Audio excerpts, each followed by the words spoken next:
الحمد لله نحمده ونستعينه ونستغفره ونؤمن به ونتوكل عليه ونعوذ بالله من شرور أنفسنا ومن سيئات أعمالنا من يهده الله فلا مضل له ومن يضلله فلا هادي له ونشهد أن لا إله إلا الله وحده لا شريك له ونشهد أن محمدًا عبده ورسوله فأعوذ بالله من الشيطان الرجيم بسم الله الرحمن الرحيم يا أيها الذين آمنوا اتقوا الله حق تقاته ولا تموتن إلا وأنتم مسلمون قال تعالى وأن هذا صراطي مستقيما فاتبعوه ولا تتبعوا السبل فتفرق بكم عن سبيله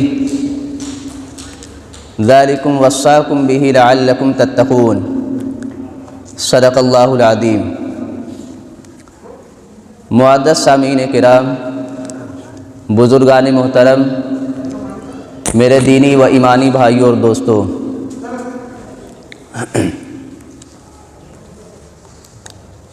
جو آیت کریمہ آپ حضرات کے سامنے پڑھی گئی ہے، اللہ تبارک و تعالی نے اس میں ارشاد فرمایا کہ اے ایمان والو، اللہ تبارک و تعالی سے ڈرو جیسا کہ اس سے ڈرنے کا حق ہے، اور تم لوگ نہ مرو مگر اسلام کی حالت میں۔ اور دوسری آیت وَأَنَّ هَذَا صِرَاطِي مُسْتَقِيمًا فَاتَّبِعُوهُ، کہ بے شک میرا راستہ سیدھا راستہ ہے اور تم لوگ بہت سارے راستے کی اتباع نہ کرو ورنہ تم کو اللہ تبارک و تعالیٰ کے راستے سے بھٹکا دیں گے۔ اور اللہ تبارک و تعالیٰ تم کو وصیت کرتا ہے تاکہ تم لوگ پرہیزگار بن جاؤ۔ معزز سامعین کرام،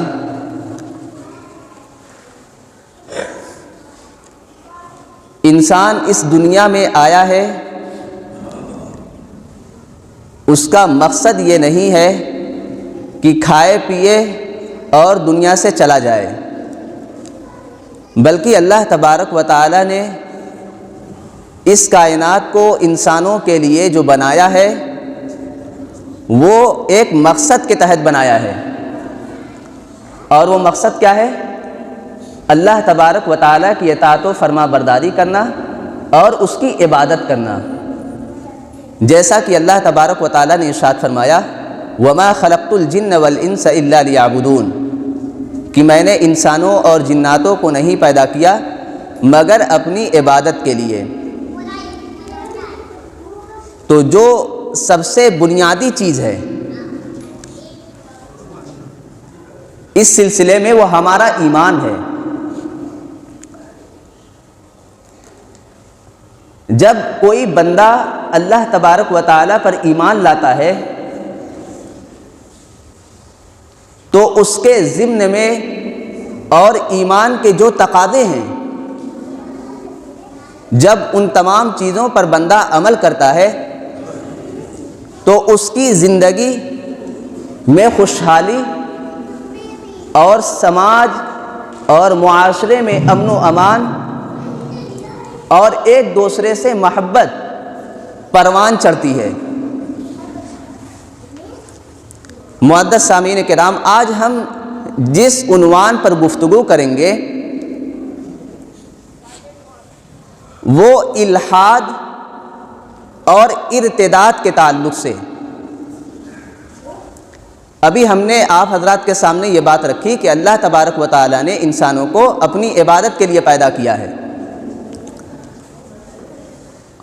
اور اس میں بنیادی چیز کیا تھی؟ ہمارا ایمان تھا کہ ہم اللہ تبارک و تعالیٰ قرآن و حدیث پر ایمان رکھتے ہیں۔ لیکن موجودہ زمانے میں مادی ترقیات کے دور میں بہت سارے ایسے فتنے رونما ہو رہے ہیں جو ہمارے ایمان پر حملہ کرتے ہیں۔ اسی میں سے ایک الحاد ہے اور دوسری چیز ارتداد ہے۔ الحاد کا مطلب کیا ہوتا ہے؟ جس کو انگریزی میں ایتھیزم کہا جاتا ہے اور اردو میں الحاد۔ الحاد کا مطلب یہ ہوتا ہے کہ کوئی آدمی خدا کے وجود کا منکر ہو جائے اور جو بھی جن لوگوں نے اللہ تبارک و تعالیٰ کی طرف سے کتابوں کی نشر و اشاعت کی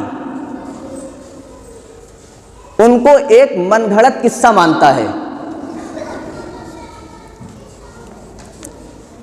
اور اس کو ایک فرسودہ خیال کرتا ہے کہ یہ پرانے لوگوں کے قصے اور واقعات اور ان کی تعلیمات ہیں، یہ ملحد ہوتے ہیں۔ اور دوسری چیز ارتداد۔ ارتداد کا مطلب کیا ہوتا ہے؟ ارتداد کا مطلب یہ ہوتا ہے کہ آدمی اسلامی تعلیمات سے پھر جائے، وہ دوسرے کسی مذہب کو اختیار کر لے، ایک مسلمان عیسائی بن جائے یا یہ کہ ہندو مت کو اختیار کر لے، تو یہ کھلا ہوا ارتداد اور الحاد ہے۔ لیکن معزز سامعین، موجودہ زمانے میں ایک خاموش ارتداد ہمارے سماج میں بہت تیزی سے پھیلتا ہے۔ خاموش ارتداد کا مطلب کیا ہے؟ وہ جو اسلامی تعلیمات ہے اس کا مذاق اڑاتا ہے۔ تو ایک تو الحاد اور ارتداد، تو یہ سب اسباب کیسے پیدا ہوتے ہیں انسان کے ذہن میں؟ الحاد اور ارتداد کا کیا سبب ہے؟ تو اس سلسلے میں دو چار اسباب کو میں ذکر کروں گا، اس کے سبب نہیں بلکہ اس کی علامت کو ہم سمجھیں گے کہ کس کے اندر کیسا ارتداد پایا جاتا ہے۔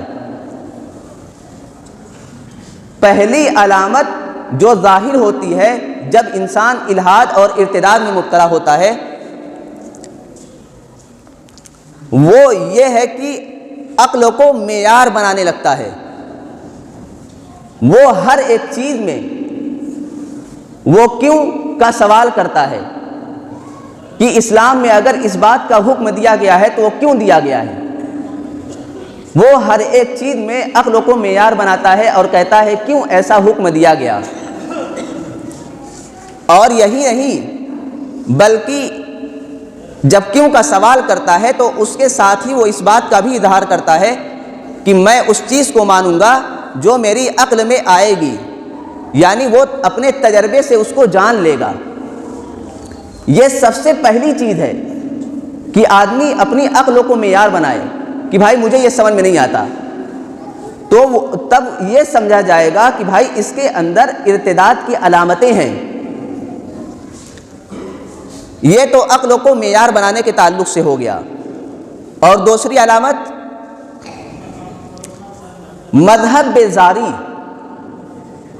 کہ آدمی قرآن و حدیث کا مذاق اڑانے لگے، جو دیندار طبقہ ہے ان کا مذاق اڑانے لگے، یا یہ کہ علماء کرام کا مذاق اڑانے لگے، تب یہ کہا جائے گا کہ بھائی اس کے اندر کہیں نہ کہیں ارتداد کا جو صفت ہے ارتداد کی وہ چیزیں پائی جا رہی ہیں۔ اگر وہ اسلامی تعلیمات اور جو مذہبی طبقہ ہے اس کا مذاق اڑانے لگے اور کہے کہ یہ فرسودہ خیالات ہیں، پہلے لوگوں کے قصے اور واقعات ہیں، تب یہ کہا جائے گا کہ اس کے اندر ارتداد پایا جاتا ہے۔ اور تیسری علامت یہ ہے کہ کوئی آدمی یورپ، امریکہ، ان لوگوں کی تعلیمات کو ترجیح دینے لگے اور کہے کہ جس طریقے سے عیسائی مذہب میں فرانس اور اٹلی وغیرہ کے علاقوں میں جو کلیسا کے پادری تھے ان سے فلسفی اور سائنسداں لوگوں نے جب مقابلہ کیا تو اس میں بھی اسی چیز کو بنیاد بنایا گیا کہ دیکھو بھائی یورپ کے اندر لوگ کیسے ترقی کیے جب ان لوگوں نے مذہبی لیڈروں کے خلاف یہ بغاوت کا علم بلند کیا۔ انس تھوڑا سلو کر دیتے بابو۔ تو یورپ کے اندر اس چیز کو معیار بنایا جاتا ہے، بس ٹھیک ہے، کہ یورپ اور امریکہ کے اندر جو بھی سائنسداں اور فلسفی لوگ تھے ان لوگوں نے کلیسا کے پادریوں کے ساتھ مقابلہ کیا۔ تو ہمارے ایشیا کے اندر اسی تاریخ کو سمجھنے کا فرق ہے۔ لوگ یہ سمجھتے ہیں کہ بھائی دیکھو یورپ کے اندر جو فلسفی اور سائنسداں تھے ان لوگوں نے کلیساؤں کے جو پادری تھے ان سے جب مقابلہ کیا ہے اور نئی نئی تحقیقات اور ریسرچ کو دنیا کے سامنے لایا ہے تب دیکھو یورپ کتنا ترقی کر گیا۔ تو جو ہمارے ایشیا میں ہیں وہ لوگ یورپ اور امریکہ سے بہت زیادہ متاثر ہوتے ہیں۔ اور ہم یہاں ایک بات اور ذکر کر دینا چاہتے ہیں کہ ہمارے جو لوگ متاثر ہوتے ہیں وہ صرف لادینیت یعنی جو فحاشی اور عریانیوں کو پھیلاتے ہیں صرف ہم ان سے متاثر ہوتے ہیں۔ بھائی اگر متاثر ہونا ہے تو سائنس اور ٹیکنالوجی سے متاثر ہوئیے کہ آدمی اگر مشین ایجاد کرتا ہے تو آپ بھی پڑھیے لکھیے اور مشین ایجاد کیجئے۔ یہ کیا کہ ہم وہاں کا جو کلچر ہے، تہذیب و ثقافت ہے، ہم اس سے متاثر ہو جائیں۔ یہ تیسری علامت ہے کہ ایشیا میں جو بھی لوگ ایسی باتیں کرتے ہیں تو ان کو یہی سمجھا جاتا ہے کہ بھائی اس کے اندر مذہب بیزاری کی صفت پائی جاتی ہے۔ ہم نے تو یہ 3 علامتیں بتلائی آپ کو کہ جب آدمی کے اندر ارتداد پروان چڑھتا ہے، خدا کے وجود کا منکر ہو جاتا ہے، وہ کیوں ہوتا ہے اور اس کی علامتیں کیا ہیں وہ ہم نے بتلائی۔ اب ہم اس کے اسباب کو سمجھ لیتے ہیں کہ آدمی خدا کے وجود کا منکر اور جو مذہبی تعلیمات ہیں اس کا انکار کیوں کرتا ہے۔ دیکھیں سب سے پہلی چیز مذہب اور سائنس کا ٹکراؤ۔ آپ یہ بات یاد رکھیں کہ قرآن و حدیث میں جو بھی باتیں بیان کی گئی ہیں اس کے اندر سائنس، فلسفہ اور ٹیکنالوجی سے کوئی بھی ٹکراؤ نہیں ہے۔ اور موجودہ زمانے میں ابھی ہم نے جو علامت بتلائی ہیں وہ یہی سبب ہے کہ وہ لوگ یورپ کے اندر جو کلیسا کی تاریخ رہی ہے اس کو معیار بناتے ہیں اور یہاں بھی وہی باتیں کہتے ہیں کہ جو مذہبی لیڈر ہیں ان کی بالادستی کو ختم کیا جائے اور فلسفے اور سائنس کو بہت زیادہ ترقی دی جائے۔ تو یہ سمجھنے کا فرق ہے کہ اسلام کے اندر سائنس اور مذہب کا ٹکراؤ کہیں بھی نہیں ہے۔ مثال کے طور پر پہلے زمانے میں لوگ یہ کہتے تھے کہ اگر مرغی کا جو چوزا ہوتا ہے وہ انڈے کی کھول میں ہوتا ہے تو پہلے زمانے کے لوگ کہتے تھے اور آج بھی یہی بات کہی جاتی ہے کہ اس کا جو پیدا کرنے والا ہے انڈے کے اندر جو اس کا نظام چلاتا ہے وہ اللہ تبارک و تعالیٰ کی ذات ہے۔ لیکن دیکھیں جب سائنس بہت زیادہ ترقی کر گئی تو اس نے اس پر ریسرچ کیا تو اس نے دیکھا کہ جب بچے کی جو انڈے کے اندر چوزا ہوتا ہے اس کی عمر جب بڑھنے کے قریب ہوتی ہے تو اس کے ٹونٹ پر ہلکی سی ہڈی نمودار ہوتی ہے اللہ تبارک و تعالیٰ کی طرف سے، وہ انڈے کو پھوڑتی ہے اور وہ بچہ باہر نکل جاتا ہے۔ تو جب سائنسدانوں نے اس پر تحقیق کی تب انہوں نے واویلا مچایا کہ دیکھو بھائی پہلے زمانے کے لوگ کہتے تھے کہ اللہ تبارک و تعالیٰ اس کو پیدا کرتے ہیں، یہ اس مرحلے سے گزارتے ہیں، لیکن آج سائنس نے ترقی کر لی اور ہم نے یہ بات تحقیق کر لی۔ تو بھائی سائنس نے بچے کی جو پرورش اور اس کے پروان چڑھنے کی ایک مرحلے کو جانا ہے، ایسا تو نہیں ہے۔ اب بھائی میں بھی یہ تو سوال کر سکتا ہوں کہ بچے کے جو ٹوٹ پر جو ہڈی نمودار ہوئی ہے اس کو پیدا کرنے والا کون ہے؟ تب بات وہیں پھر اٹک جائے گی۔ تو اس کو پیدا کرنے والا، یہ بنانے والا، تو بھائی ایک زندگی کا جو مرحلہ ہے اس کے ایک جز کو انسان جان جاتا ہے، تحقیق کر لیتا ہے۔ اب ایسا تو نہیں کہ بھائی ہم نے سبب جان لیا اب ہم خدا کے وجود کے منکر ہو جائیں۔ تو یہ پہلا سبب ہم نے بتلایا۔ اور دوسرا سبب یہ ہے کہ اسلامی تعلیمات کے اندر آپ دیکھیں عورتوں کے تعلق سے جو ان کے قوانین اسلام نے بنائے ہیں، بہت سارے لوگ ایسا کہتے ہیں کہ بھائی اسلام کے اندر عورتوں پر بہت زیادہ ظلم ہوتا ہے، ان کو قید کر دیا گیا ہے۔ حالانکہ 1400 سال پہلے جب آپ دیکھیں گے عورتوں کو وراثت میں حصہ نہیں دیا جاتا تھا، لیکن آپ اسلام کے اندر دیکھیں بیوی بچوں کی جو کفالت ہے، کھانے پینے کی چیزیں ہیں، کن کے اوپر ذمہ داری رکھی گئی؟ مرد کے اوپر ذمہ داری رکھی گئی کہ مرد کمائے گا اور بیوی بچوں کی پرورش کرے گا۔ اس کے باوجود بھی عورتوں کو وراثت میں حصہ دیا گیا۔ آپ اس نقطے کو یاد رکھیں کہ مرد کو کہا گیا کہ تم کماؤ گے، بیوی بچوں کی پرورش کرو گے، اور اس کے باوجود عورتوں سے کہا گیا کہ تمہیں وراثت میں بھی حصہ ملے گا۔ تو اسلام نے عورتوں کی ذات کو لے کر کے ایک انقلابی حکم دیا۔ اور میں یہ بات ایک عرض کر دینا چاہتا ہوں کہ عورتوں کے ہی تعلق سے یہ کہا جاتا ہے کہ اسلام کے اندر ایک مرد کو 4 عورتوں سے شادی کی اجازت دی گئی ہے۔ اس کو اسلام کے اندر عورتوں پر ظلم تصور کیا جاتا ہے، لیکن آپ دیکھیں جب دوسری عالمی جنگ ہوئی ہے اس کے اندر ایک جرمن تھا، دوسرا جاپان تھا، اور دوسری طرف فرانس، امریکہ اور اٹلی وغیرہ کے علاقے تھے۔ لیکن آپ دیکھیں اس میں کہ جب امریکہ، سوویت یونین اور فرانس نے جب اس میں جرمن اور جاپان پر حملہ کیا ہے تو بہت سارے مرد لوگ اس میں قتل کر دیے گئے،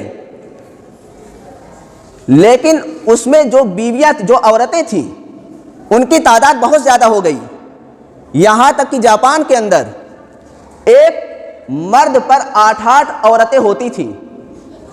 تو بھائی اب ایسا ان کو کیا حکم دیا جائے کہ یا تو جو عورتیں ہیں اپنی جو فطری تقاضے ہیں ان کو دفن کر دیں، یا یہ کہ وہ ناجائز تعلق بنا لیں۔ تو یورپ کے اندر کیا ہوا، یہ جرمن اور جاپان کے اندر کیا ہوا، وہاں مکان کے آگے سائن بورڈ لگا رہتا تھا۔ یہ باتیں میں ممبر سے ذکر نہیں کرنا چاہتا، تو وہاں سائن بورڈ لگا رہتا تھا کہ کوئی مہمان آئے یہاں رات گزارے۔ تو اب دیکھیں اسلام کے اندر بہت ساری ایسی جنگیں ہوئیں کہ بہت سارے مجاہدین قتل کر دیے جاتے تھے، تو ان کی جو بیویاں ہوتی تھیں ان کو کہا اور جو مرد بچ جاتے تھے ان کو مخاطب بنایا جاتا تھا کہ تم بھائی اس سے شادی کر لو۔ اسلام کے اندر سماج میں بہت زیادہ امن و امان اور پاک دامنی کو فروغ دیا جاتا ہے۔ اگر مان لیا جائے کہ کسی گاؤں میں 20 آدمی ہیں اور اس میں مان لیجئے 40 عورتیں ہیں، اب اگر 10 لوگ کہیں جنگ ہو رہی ہو مثال کے طور پر، ان لوگوں نے جنگ لڑی اور اس میں شہید ہو گئے، تو اب 10 مردوں کو مخاطب بنایا جائے گا کہ بھائی آپ نکاح کیجئے اور حلال طریقے سے ان کو اپنے ماتحت رکھیے۔ لیکن یورپ کے لوگوں نے اس نظریے کی مخالفت کی اور زنا اور ناجائز تعلق میں ملوث ہو گئے، جیسا کہ ہم نے آپ کو دوسری عالمی جنگ کے تعلق سے بتلایا ہے۔ دیکھیں ہم ابھی جس عنوان کو ہم نے منتخب کیا تھا نا، تو وہ قرآن و حدیث کی روشنی میں ہی ہم یہ سمجھانا چاہتے ہیں کہ اللہ تبارک و تعالیٰ نے جو نظام ہم کو دیا ہے ہم اس کو مانیں۔ آج کے موجودہ زمانے کے جو لبرل لوگ ہیں وہ قرآن و حدیث کے منکر ہو جاتے ہیں، یہ اپنی زندگی میں جو خوشحالی کا توازن ہے اس سے بھی ہاتھ دھو بیٹھتے ہیں، اور دنیا کے اندر بھی معاشی لحاظ سے بہت زیادہ ان کو مال و دولت حاصل نہیں ہو پاتا ہے۔ تو ہم قرآن و حدیث کی تعلیمات پر عمل کریں، اور حضور صلی اللہ علیہ وسلم نے جو طریقہ ہم کو بتلایا ہے ہم ان کی اطاعت و فرما برداری کریں، اسی میں ہماری خوشحالی ہے اور ہماری زندگی کا توازن اسی میں برقرار رہے گا۔ اللہ تبارک و تعالی ہم تمام لوگوں کو اسلامی تعلیمات پر عمل کرنے کی توفیق بخشے۔ وآخر دعوانا الحمدللہ رب العالمین۔